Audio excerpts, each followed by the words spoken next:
রুমাইশা অবাক হলো। সাফওয়ান যে এত লম্বা হবে ও ভাবতেই পারেনি। সাফওয়ানের দিকে কিছুটা এগিয়ে এসে রুমাইশা বলল, খিদে পেয়েছে তোমার? কিছু করে দেব? সাফওয়ান তার গাম্ভীর্য বজায় রেখেই উত্তর দিল, না।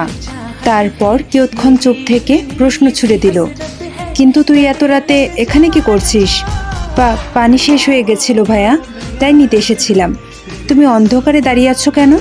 আমি তো পুরো ভয় পেয়ে গেছি, গলা নামিয়ে বলল রুমাইশা। রুমাইশার প্রশ্নগুলোকে পুরোপুরি উপেক্ষা করে সাফওয়ান বিরক্ত নিয়ে বলল, পানি শেষ হয়ে গেছে সেটা ঘুমানোর সময় চোখে দেখিসনি? আর সারা শব্দ না দিয়ে ভূতের মতো এখানে এসে দাঁড়িয়েছিলি কেন? শুধু আকারেই বড় হয়েছিস, বোধ বুদ্ধি কিছু বাড়েনি তোর? ইডিয়েট কোথাকার! সময়ের কাজ সময়ে করে রাখতে পারিস না? তারপর ধমক দিয়ে বলল, পানি নিয়ে এখনই নিজের রুমে যা। সাফওয়ানের এমন ব্যবহার রুমাইশা একদমই আশা করেনি। এত বছর পর দেখা হলো ওদের, আর সাফওয়ান এমন ব্যবহার করলো ওর সাথে। বোতলে পানি ভরে মাথা নিচু করে সিঁড়ির দিকে যাওয়ার জন্য পা বাড়ালো রুমাইশা। তখনই সাফওয়ানকে পেছন থেকে দাঁতে দাঁত চেপে বলতে শুনল, গাধা ছিল আর গাধাই রয়ে গেল। আর এক মুহূর্ত সেখানে দাঁড়ালো না রুমাইশা, ছুটে চলে এলো নিজের ঘরে। এত খারাপ ব্যবহার করার মতো কি করেছে ও? চোখ থেকে 2 ফোঁটা পানি গড়িয়ে পড়ল ওর। মন খারাপের বস্তা নিয়েই আবার বিছানায় গেল। ঘুমিয়ে যাওয়া পর্যন্ত শুধু সাফওয়ানের বলা কথাগুলোই মাথায় ঘুরতে থাকলো ওর। সকালবেলা নাস্তার টেবিলে বসে রুমাইশা রুনিয়াকে বলল, ফুপ্পি, আমার একটু কলেজে যেতে হবে। পোয়েট্রির কিছু নোটস দিয়েছে স্যার, সেগুলো আনতে হবে। রুনিয়া গ্লাসে পানি ঢালতে ঢালতে বললেন, একা একা যাবি? শাফিনকে পাঠাবো তোর সাথে? না ফুপ্পি, আমি একাই যেতে পারবো, সমস্যা হবে না। রুনিয়া বললেন, আজ কিন্তু রিক্সাওয়ালারা ধর্মঘট করেছে। তোর ফুপ্পা বলছিল রাস্তায় রিক্সা পাওয়া খুব কষ্টকর হয়ে যাবে। রুমাইশা খেতে খেতে বলল, তাহলে শাফিনকে বলো আমাকে দিয়ে আসতে। শাফিন তখন সেজেগুজে ব্যাগ নিয়ে সিঁড়ি দিয়ে নিচে নামছিল। রুমাইশার কথা কানে যেতেই ও নামতে নামতেই বলল, আমার আজ সময় হবে না, আমার এক্সাম আছে 10টায়, আমি ফিরে এসে খাবো মা। বলেই দ্রুত পায়ে বেরিয়ে গেল। ওকে এমন তাড়াহুড়ো করে বেরিয়ে যেতে দেখে রুনিয়া রুমাইশাকে বললেন, তাহলে তোর ফুপ্পাকে বলি বাইকে করে দিয়ে আসবে তোকে। রুমাইশা মাথা নাড়িয়ে সম্মতি জানালো। রুনিয়া সাফওয়ানের জন্য নাস্তা রেডি করে নিয়ে সেটা দিতে ছাদের দিকে এগোলেন। মিনিট 2 পরেই ফিরে এসে বললেন, সাফওয়ান আজ কলেজে যাচ্ছে। আজ নাকি কলেজে গাজীপুর থেকে কিছু লোকজন আসবে, তাই সব শিক্ষককে বাধ্যতামূলক উপস্থিত থাকতে হবে। তাহলে তুই ওর সাথেই যা নাকি? খাওয়া থেমে গেল রুমাইশার। মুখ শুকনো করে রুনিয়াকে জিজ্ঞেস করলো, ভাইয়া আমাকে নিয়ে যেতে রাজি হয়েছে? না, আমি বলিনি ওকে তোর ব্যাপারে এখনো। ও যখন নিচে আসবে তখনই বলবো, তাহলে আর না করার সুযোগ পাবে না। তুই দ্রুত খেয়ে নিয়ে রেডি হ। রুমাইশা অসহায় কণ্ঠে বলল, ভাইয়া আমাকে নিয়ে যেতে রাজি হবে না ফুপ্পি, তুমি ফুপ্পাকে বলো। আরে বলেই তো দেখি না, ও না নিয়ে গেলে তখন তোর ফুপ্পাকে বলবো দিয়ে আসতে। রাতের কথা কিছু বলল না রুমাইশা তার ফুপ্পিকে। দ্রুত খাওয়া শেষ করে নিজের রুমে গেল রেডি হতে। ব্যাগ গুছিয়ে বোরখা পরে নিল। ওর হওয়া শেষ না হতেই ছাদের সিঁড়িতে জুতার খটখট শব্দ শুনতে পেল রুমাইশা। দ্রুত গোছানো শেষ করে ব্যাগটা হাতে নিয়ে দরজা খুলে বের হলো ও। ততক্ষণে সাফওয়ান হলরুমে চলে গেছে। সাফওয়ানকে হলরুম পার হয়ে চলে যেতে দেখে রুনিয়া দ্রুত সাফওয়ানকে ডাক দিল। মায়ের ডাকে দাঁড়িয়ে গেল সাফওয়ান। তারপর দাঁড়িয়েই ঘাড় ঘুরিয়ে ফিরে তাকালো রুনিয়ার দিকে। চোখের গগলস, মুখে কালো মাস্ক। গগলস আর মাস্কের মাঝখানে চোয়ালের কিছু অংশ দৃশ্যমান। পরনে একটা নীল রঙা ব্লেজার আর কালো রঙা প্যান্ট, হাতে ওর গ্লাভস। মাথায় ঝাঁকড়া চুলগুলো পেছনের দিকে এলিয়ে দেওয়া। সুটেড বুটেড হয়ে সাহেবিয়ান ভঙ্গিতে প্যান্টের পকেটে এক হাত দিয়ে দাঁড়িয়ে আছে সুঠামদেহী সাফওয়ান।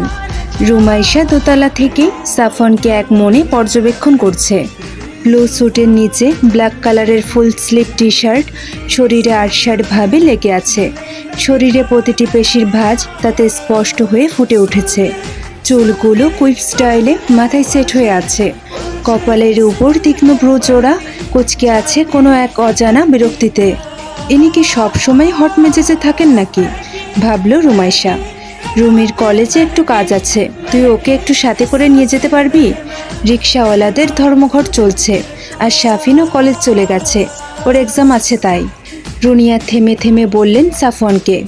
রুমাইশা চোখ বন্ধ করে আছে, হয়তো এখনই ভাইয়া বলবে পারবো না, বা বলবে নিজে নিজে চলে যেতে বলো। রুমাইশা একটা কড়া করে না শব্দ শোনার জন্য অপেক্ষা করতে থাকলো। মায়ের কথা শোনার পর সাফওয়ান ঘাড় ঘুরিয়ে একবার দোতলার দিকে তাকালো। রুমাইশা চোখ বন্ধ করে অন্যদিকে তাকিয়ে বিড়বিড় করে কিছু একটা বলছে। সাফওয়ান তির্যক দৃষ্টিতে দেখল ওকে কিয়ৎক্ষণ, তারপর আবার রুনিয়ার দিকে তাকিয়ে বলল, আসতে বলো, আমি গ্যারেজে যাচ্ছি। এরপর আবার আগের মতো করে স্ট্রেট ফরওয়ার্ড হয়েই বাইরে বেরিয়ে গেল সাফওয়ান। রুনিয়া রুমাইশার দিকে তাকিয়ে ইশারা করলেন নিচে নেমে দ্রুত যাওয়ার জন্য। রুমাইশা দ্রুত পায়ে সিঁড়ি বেয়ে নেমে বাইরে চলে গেল। সাফওয়ান তখনও গ্যারেজ থেকে গাড়ি বের করছে। গাড়ি বের করে নিয়ে এসে মেইন গেটের সামনে সাফওয়ান তার ডার্ক পিচ ব্ল্যাক মার্সিডিজ বেঞ্চটা এনে দাঁড় করিয়ে ড্রাইভিং সিটে বসে রুমাইশার ওঠার অপেক্ষা করতে লাগলো। কিন্তু রুমাইশা এখন আসছে না দেখে গাড়ির উইন্ডো দিয়ে বাইরে তাকালো। গাড়ির থেকে কিছুটা দূরে সাফওয়ানের দিকে তাকিয়েই ক্যাবলার মতো দাঁড়িয়ে আছে রুমাইশা। ওকে এইভাবে দাঁড়িয়ে থাকতে দেখে সাফওয়ান ভ্রু কুঁচকে ধমক দিয়ে বলল, তোকে কি এখন কোলে করে গাড়িতে তুলতে হবে? থতমত খেয়ে গেল রুমাইশা। ও এতক্ষণ সাফওয়ানের কারটাকে দেখছিল। ভাইয়া মার্সিডিজ কিনেছে? ফুপ্পি, শাফিন, কেউ তো এ কথা কখনো বলেনি। বাব্বা, বড় লোকস। এসব ভাবতে ভাবতে গাড়িতে ওঠার কথা ও ভুলেই গেছিল। তাড়াতাড়ি এসে গাড়ির দরজা খোলার জন্য দরজার হাতল ধরে টান দিল, কিন্তু দুর্ভাগ্যবশত খুলতে পারল না। ভীষণ অস্বস্তিতে পড়ল রুমাইশা। সাফওয়ান হয়তো ওকে এখন আনাড়ি ভাববে। আবারও চেষ্টা করলো রুমাইশা। পরপর আরও দুবার চেষ্টা করার পরও যখন দরজাটা খুলতে পারল না, তখন সাফওয়ান ড্রাইভিং সিটের পাশে দরজা খুলে নেমে এলো গাড়ি থেকে। চরম বিরক্ত নিয়ে তাকালো রুমাইশার দিকে। তারপর গাড়ির দরজা খুলতে খুলতে বিরক্তির কণ্ঠে বলল, এই কারণেই এসব উটকো ঝামেলা আমি ঘাড়ে করতে চাই না, আর আমার মা সে সবই আমার ঘাড়ে চাপিয়ে দেয়। খুব লাগলো কথাটা রুমাইশার মনে। ও তাহলে উটকো ঝামেলা? চোখ ফেটে পানি বেরিয়ে আসতে চাইলো ওর। দাঁত চেপে সেটা কোনো রকমে আটকালো। প্রাণ থাকতে আর এই লোকের সাথে যাবে না কোথাও। চুপচাপ গাড়িতে উঠে বসলো রুমাইশা। ও গাড়িতে উঠে বসলে সাফওয়ান গাড়ির দরজাটা বন্ধ করে ড্রাইভিং সিটে গিয়ে বসলো। তারপর বেরিয়ে পড়ল কলেজের উদ্দেশ্যে। সারাটা রাস্তা কেউ আর কোনো কথা বলল না। সাফওয়ানদের বাসা থেকে কলেজের দূরত্ব 6 কিলো। রিকশায় যেতে 30 মিনিটের মতো সময় লাগে। কলেজের কিছুটা কাছাকাছি আসার পর ফাঁকা রাস্তা দেখে গাড়ি থামিয়ে দিল সাফওয়ান। তারপর ড্রাইভিং সিটের দরজা খুলে নিচে নেমে গিয়ে রুমাইশার পাশে দরজাটা খুলে দিয়ে রুমাইশাকে নামতে বলল। হঠাৎ নেমে যেতে বলাই রুমাইশা প্রশ্নোত্তক চাহনিতে তাকিয়ে রইল কিছুক্ষণ। তারপর গাড়ি থেকে নামলো। সাফওয়ান রুমাইশার সে দৃষ্টির কোনো রকম তোয়াক্কা না করেই দরজা লাগিয়ে দিয়ে আবার গিয়ে ড্রাইভিং সিটে বসে পড়ল। তারপর সামনে তাকানো অবস্থাতেই বলল, এখান থেকে হেঁটে চলে যা। আমি চাই না তোকে আমার সাথে দেখে কলেজে কোনো রিউমারের সৃষ্টি হোক। আর তারপর গাড়ি নিয়ে রুমাইশার সামনে থেকে সাঁ করে চলে গেল।